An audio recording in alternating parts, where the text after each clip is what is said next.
gente teve problemas muito graves de empresas fecharem e isso também afetar psicologicamente essas pessoas, essas famílias. Então, são vários custos em vários níveis da sociedade que aconteceram.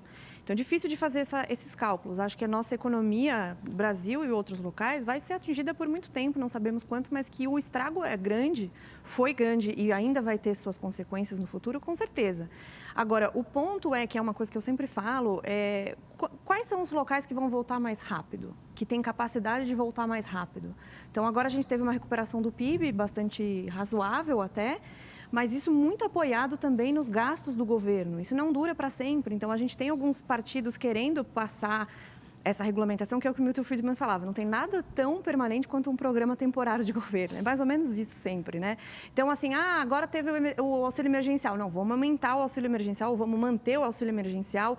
Não existem medidas indo na direção de melhorar a economia de fato, de abrir a economia, de deixar a economia mais livre. A gente é um país muito, muito fechado economicamente. Então, além do custo em vidas, o custo da saúde, você tem o custo em vidas também na economia. As pessoas, às vezes, fazem essa dicotomia falsa de que era ou saúde ou vidas, né? Aliás, era ou economia ou vidas. E, na verdade, são coisas iguais. Você tira a possibilidade dele ter um sustento, de ter um trabalho, de ser digno, de poder trazer pão para sua mesa. Como é que você lida com isso psicologicamente, a saúde dessa pessoa? Então, são tantas coisas. Eu acho que tem muitos estudos ainda para saírem nesse sentido. Mas eu acho que a solução não é bem uma solução em todos os aspectos, porque tem essa questão da saúde que o Dr. Paulo falou, mas a única forma da gente conseguir melhorar e sair bem, como outros países vão conseguir sair bem dessa pandemia, seria aumentar a liberdade econômica, sem dúvida nenhuma. Renata, deixa eu te perguntar uma coisa. Você acha que,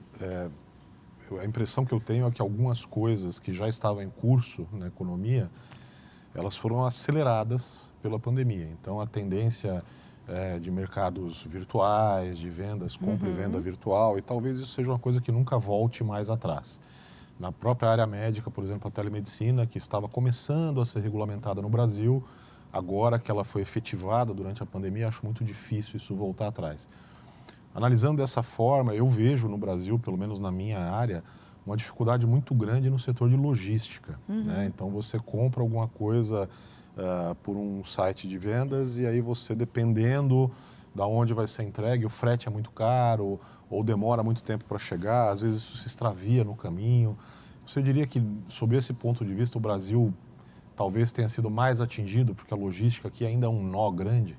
Logística, falta de tecnologia, legislação atrasada, pesada, legislação trabalhista muito complexa. Você veja, nos Estados Unidos, por exemplo, teve uma demissão em massa muito maior do que no Brasil, inicialmente, quando a pandemia veio. Só que a contratação também é muito mais rápida. Então, esse dinamismo do mercado de trabalho americano, ou mercado de trabalho dinamarquês, ou da Estônia, ou do Reino Unido, ele facilita também para que o mercado se organize de formas diferentes, porque a gente precisa se adaptar conforme as condições vão mudando. Como o Brasil tem uma economia muito fechada, esse dinamismo ele é muito mais atrasado. Então, essa falta de logística, esse custo Brasil, né? O custo muito alto. Eu sempre falo que tem um estudo que mostrou que o trabalhador brasileiro ele tem 25% somente da produtividade de um americano. Isso não é porque o brasileiro é incompetente.